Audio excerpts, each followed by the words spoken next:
Boss Motovlog.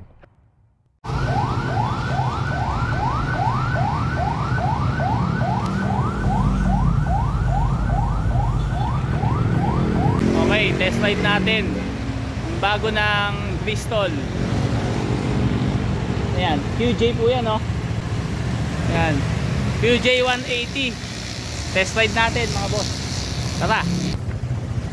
Kaya rin maglalabas ng bago na ito. May hawakan pala. May side stand pala yan. Side stand.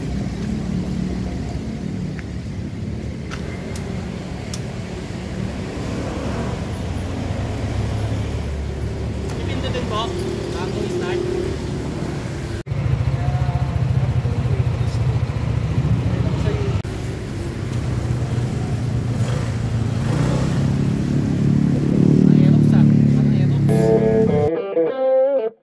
So ayun na nga, ito nga yung bago ng Bristol na 180cc na scooter.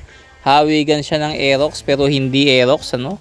Malayo eh. Kumbaga parang maxi scooter ng ano to, ng Kymco, yung datingan niya.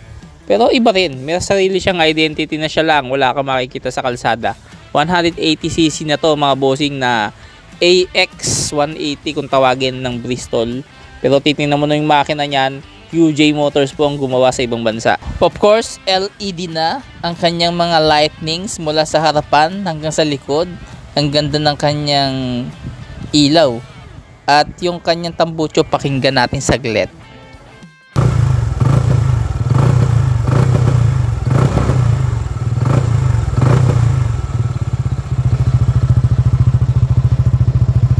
So yun, hindi umiikot ng husto, hindi nagre-revolusyon yung gulong ng maayos dahil nga meron pala tong traction control. Yung traction control po kasi nagpapantay niya yung ikot ng magkabilang gulong, both sides, ano? Yung nga lang, syempre nakatigil yung unang gulong natin, kaya pag nire-revolution mo, hindi sumasagad sa ikot yung gulong sa likod kasi nga naka-activate yung traction control. Ang traction control nagagamit natin yan pagka halimbawa dumadaan tayo sa mga malulubak at madudulas na daan, no? Na kung saan nag-i-skid yung motor, dumudulas, sa pamamagitan ng traction control, pinagpapantay nito yung gulong. Kumbaga, pinipilit niya magpantay pa rin kahit na madulas yung daanan para maging balanse at hindi tayo matuloy-tuloy sa pag-slide. Itong QJ motor mga bossing, sikat na sikat to sa ibang bansa. Ito'y gawang China, Stekwa to. Ang humahawak ko ay Bristol at magaganda na rin yung gawa nila. Ito, tingnan natin yung kanyang underseat compartment kung kasya dito yung aking half face helmet. So pagka ganitong posisyon, tingin ko kasya siya. Ayun, kasya naman, didiin mo na lang para mag-lock. Tapos sa kabilang side naman, yan, kasya siya. Yung full face tingin ko kakasya rin, pero depende siguro sa size. Kung sobrang laki ng full face, baka hindi na magkasya. Isang helmet kasya. So ayos na yan, ano? Tapos kung gusto mo maglagay ka pa ng top box, pwedeng pwede na.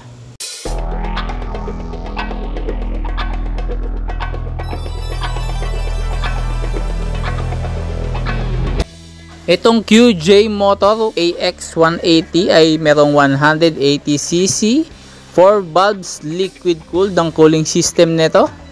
At meron niyang dual ABS na pala mga bossing, ano? Tapos traction control pa. Punong-puno pala to ng specs and features sa halagang 149,000 pesos. Pwede mong iuwi ito ngayon din. Distinct ang forma, maangas, matala sa mga edges, walang pinagayahan, ikaw lang ang may ganyan, wala nang iba dito sa Philippine market. May tire hugger din para sa alikabok, ano? Mga putik-putik, hindi basta-basta madudumihan yung likod mo. Dual shock po yan, may reflectors pa sa nakikita nyo. Ito ang kanyang panggilid at itong motor na to ay talaga namang napakaangas ang tindig. Tinest ride ko mga bossing, yun nga lang parang meron ako naramdamang parang malakas siya, enough, malakas ang arangkada. Tumitining, yun nga lang naririnig ko, may mga kalansing ako naririnig. Siguro sa susunod na video, gawan ko ng video yung test ride impression. So, tinest ride ko lang saglit to, inikot ko lang. Pero baka next time magdala ako ng GoPro para mas maipakita ko sa inyo at mapaliwanag ko ng maayos sa inyo yung experience ko sa motor na to. Siguro dahil nga ito'y test unit, marami na nakapag-test nito. Siguro sana dapat chine-check din nila o baka hindi na change oil yung motor. Para kasing minaranig akong garalgal sa makina eh. No? Oo, mabilis siya. Maganda yung arangkada, yung preno. Ramdam ko yung ABS traction control. Pero yun nga sa makina, parang alam mo yun sa mga China, dalan-dala na kasi tayo sa mga China pagdating sa mga engine yan, maingay, Yun lang yung gusto kong ma-clarify dito sa motor na to. Gusto ko lang malinawan kung sa engine ba nanggagaling yung ingay na yun o sa fairings lang. So medyo naguguluhan lang ako, Siguro balik ako dito sa mga susunod na araw. Andito pa naman siguro to, di pa mawala. Test ride ko, talagang alamin natin kung saan ba nanggagaling ito, Kung sa engine man yun, So, syempre, bad sign yun mga bossing. Pero kung sa mga pairings lang, normal lang yun para sa isang test unit. Kasi nga, syempre, kung saan-saang event na naggaling to, nakita nyo naman, medyo madumi na rin, madungis na rin. Baka nga pinahiram pa sa mga vloggers to Itinest ride, ginamit, malayuan, Kung sa makina naman, baka hindi na change oil, May mga ganong issue kasi instances. Pero siguro, para mas maganda, sa next video, bigyan ko kayo ng riding experience sa motor na to. At yun nga, yung garalgal, alamin lang natin kung saan nanggagaling. Pero overall, napakaganda niya.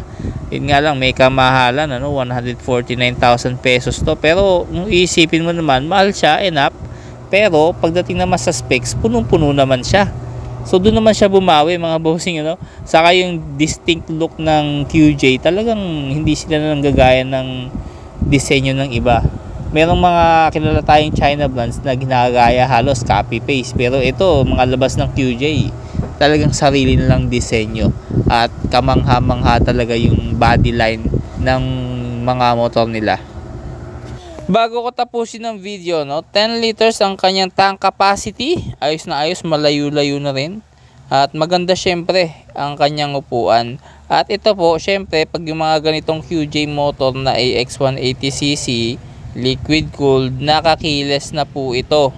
So wala na yung traditional na susi, Kiles na lang, pindot-pindot na lang kayo para iwas nakaw din yan, lalo na yung mga masasamang loob, lalo na pag maganda motor mo. Takaw mata sa mga yan, kawatan yan So magandang features yung keyless na.